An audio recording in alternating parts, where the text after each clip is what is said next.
Χημικός καθαρισμός δικτύων ψήξης θέρμανσης με την αντλία ή μέσα στη διαδικασία της πρόπλησης. Αφού τοποθετήσαμε στο δίκτυο το διαχωριστή,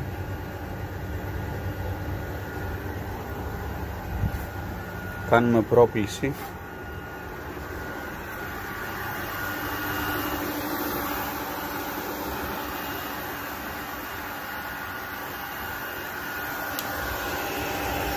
βλέπετε εδώ, δεν φαίνεται τίποτα. Βούλεσαν οι αντλίες, κάνουμε την πρόπληση και μετά θα κάνουμε τον χημικό καθαρισμό. Διαδικασία πρόπλησης.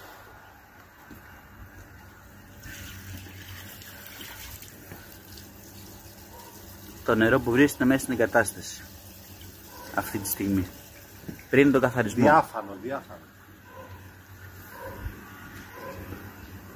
Δώσω μπουκάλια για κρασί. Ανοίξουμε αυτόματα. Είμαστε στη διαδικασία της πλύσης του δικτύου. Θα δούμε τι βγάζει τώρα ο μαγνήτης. Έχουμε βάλει το F8, πλένει το δίκτυο. Βλέπετε εδώ λάσπη. Να δούμε τι θα βγάλει ο μαγνήτης.